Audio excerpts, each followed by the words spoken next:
Okay. Good afternoon once again. So welcome to Calculus 1. Now let's proceed to our discussion of our topic 3, that is transformation of functions. Now here, let's proceed to our subtopic number 3, that is vertical translation of a graph.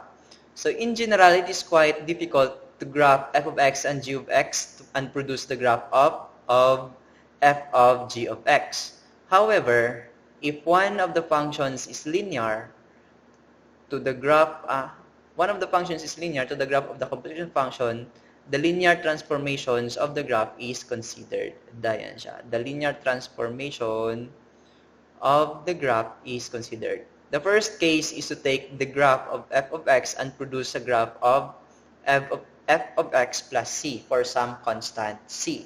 So here, considering our example here, we have the graph of f of x, or that is y equals x squared and y equals x squared plus 3. So compare and contrast the graphs. So here we have our figure number 2, that is ang blue po natin, that is both a parabola. Both yan siya, parabola ha.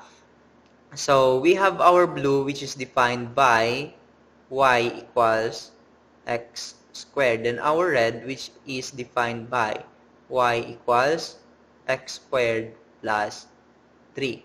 So, ano po ang manotice natin dyan sa graph na yan? So, here, both functions are the graphs of a parabola. The main obvious difference is that y equals x squared, this blue one, has a y-intercept of 0 here. The origin is 0.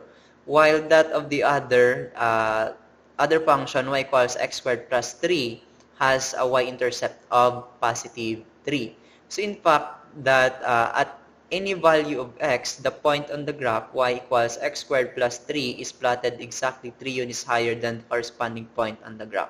So ibig sabihin po, if we have our function y equals x squared, tapos y equals x squared plus 3, ang graph po ng y equals x squared plus 3 is just equal to the graph of y equals x squared. Ano lang po ang pinagkaiba nila? Since they are the same parabola, pinagkaiba lang po is yung y equals x squared natin, kapag i-move natin yan siya ng 3 units, all the points here in our graph of y equals x squared, i-move po natin siya ng 3 units upper, since this is positive 3, 3 units po pataas, magiging graph na po siya ng x squared plus 3.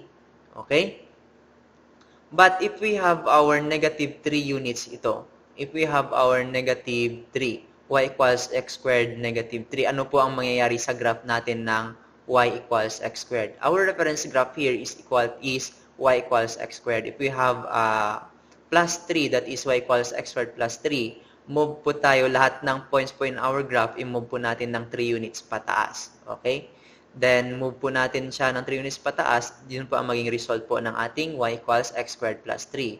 But if we have y equals x squared minus 3, lahat po ng points in our graph here, move po natin siya vertically downward. Okay? Ng 3 units din, vertically downward. Okay? So here, in general po, that is the graph of f of x plus 3 plus c is the same as the graph of f of x, shifted up if c is greater than 0, or down if c is less than 0 by the absolute value of c units. Okay? So the transformation of the graph is referred to as the vertical translation, that is up or down by absolute c units. Okay? So here, like I said earlier po kanina, if we have our c which is equal to, note po natin yan siya, y is equal to x squared, that is f of x plus c, and y is equal to f of x. So, y equals f of x po natin dito is x squared, okay? Then, y equals f of x plus c po natin is x squared plus 3. If we have our c which is greater than 0, we have to move the graph of our f of x, shift po natin nan siya upward by c units. Okay, since this is positive 3, we have to move every point in our graph by positive 3 units. So, move pa natin siya pataas by 3 units. If that is negative number, negative c, example, y equals x squared minus 3. So, the graph of y equals x squared, every point in the graph of our y equals x squared, shift po natin yan siya downward by 3 units. So, mag-shift po tayo downward by 3 units, shift downward by 3 units, magiging ganito na po ang ating graph of our function. Okay, parabola yan siya. Okay, magiging ganyan na po ang graph ng ating y is equal to x squared minus 3. Shifted po siya ng 3 units downward. Okay, ganun lang po ang vertical translation of our graph. Horizontal translation naman po. If we are going to consider the following example, that is, we have to compare and contrast the graphs of y equals x squared and y equals x minus 1 squared. So, tandaan po natin, kapag po vertical translation po tayo, we have our function y equals f of x plus c. But if we have our horizontal translation po, yung meron po tayong y is equal to f of x, then we also have y is equal to, kapag shift po natin siya horizontally, f of x plus c po tayo. Okay? So here, if we have our if we have to consider our graph here given by our function y equals x squared and then y equals x minus the quantity of x minus 1 squared. So by plotting the points here, this is y equals x squared, this is the blue one, y equals x squared. Okay, y equals x squared. Then we also have our here shifted graph, y is equal to x minus 1 squared. Okay? We have to notice that the graph of y equals x minus 1 squared appears to be exactly the graph of y is equal to x squared. So that our graph of our y equals a horizontal translation of our graph, mag-move lang po siya. Okay, mag-move po siya exactly 3 units to the right, and example, c units to the right, or 3 c units to the left. So we can summarize that here. Move po siya, since this is x minus 1, nag-move po siya ng positive into a positive direction. Kapag minus po, into a positive direction. Kapag plus naman, into a negative direction. Different po siya dito sa ating, dito siya. Mag-move po siya ng 3 units to the 3 units pataas po if we have a positive, then 3 units to the left, downward if we have a negative. Okay? So, we can generalize that for c less than 0, in our horizontal translation of our graph, the graph of y equals f of x plus c is the same as the graph of y is equal to f of x, just shifted absolute value of c units to the right. Likewise, for c greater than 0, you get the graph of f of x plus c by shifting the graph of y equals f of x by absolute value of c units to the left. So here, paano po yan siya? So here, if we have, like I said earlier po kanina, if we have our negative c, if we have our negative c, that is c less than 0, kapag less than 0 po siya, our graph is shifted c units to the right. So like this one for our example, if we have our y equals x squared, but if we have also the graph of our y equals y equals the quantity of x minus 1 squared is just the same as the graph of y equals x squared, just shifted c units, or that is 1 unit to the right, since this is negative. If this is positive, if we have y is equal to x plus 1 squared, then ito pong graph ng ating y equals x squared will be shifted c units, or 1 unit in this case, to the left. Okay? Since this is c greater than 0. Okay. So that is the horizontal translations of our graph.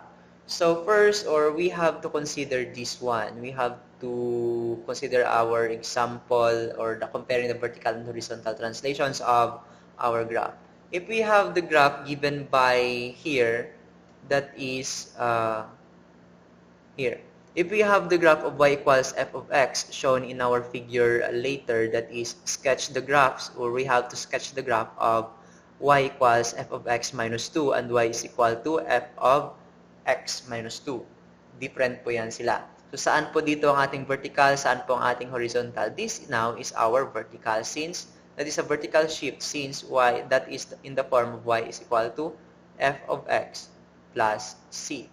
But this is in the form of y is equal to f of x plus c. So this is different than the other. This is our horizontal, vertical shift. This is our horizontal shift. Okay? So now, let us consider this example. Say, given po tayo ng our function or the graph of our function which is y equals f of x. Then we are going to define or we are going to shift our graph given by or we are going to find y is equal to f of x minus 2 and f of x minus 2.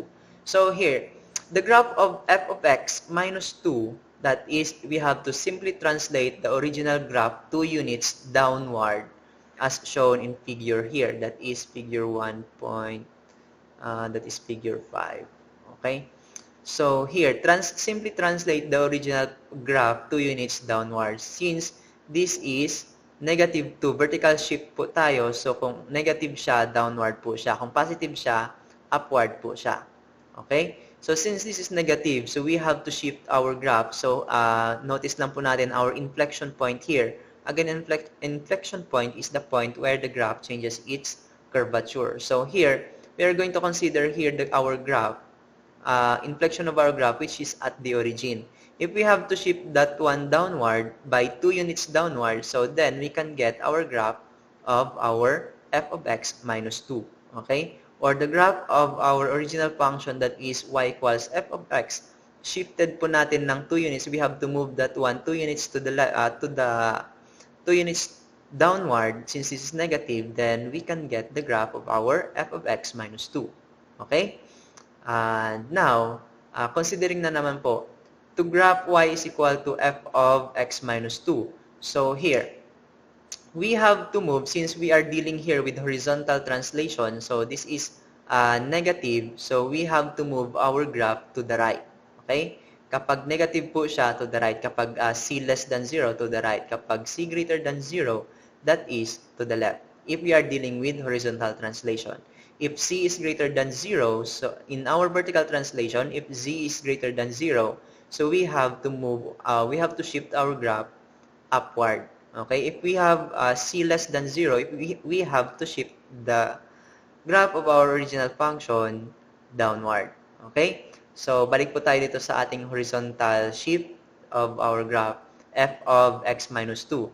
So we have to move the graph or the exact copy of the graph y is equal to f of x 2 units to the right. Okay? Such that if we have here our base po naman tayo sa ating inflection point that is at the origin. If we have to shift that one in 2 units to the right, that is 1, 2, magiging ganito na po yan siya. So we have shifted 1, 2. So this graph now or this new sketch of our graph is the graph of our f of x minus 2. Ibig sabihin po, we have shifted our graph 2 units to the right. That is now the graph of our f of x minus 2 from our original graph y which is equal to f of x. Okay? So we can summarize that one para hindi po tayo malito. So here, we have our vertical and our horizontal translation. So form po niya, f of x plus c, that is our vertical translation. If we have our form f of x plus c, the quantity of x plus c, so we have our horizontal translation. So sa form pa lang po, malalaman na po natin kung vertical or horizontal translation yan siya. Then the effect of on the graph of our original graph f of x. So if c is greater than 0, we have to move our original graph c units upward. If c is less than 0, so we have to move downward our original graph of f of x by c units. In our horizontal translation, if we have our c greater than 0, we have to move our graph of our f of x to the left. If c is less than 0, so we have to move our graph c units to the right. Okay? So that now ends our transformation of functions. So these are the tasks that will be, or this is the task that will be given to you. So stay tuned for our next video tutorial or video discussions po. So this ends our lesson 1. So thank you for listening and God bless. Next video will be lesson 2. Limits na po tayo. Thank you.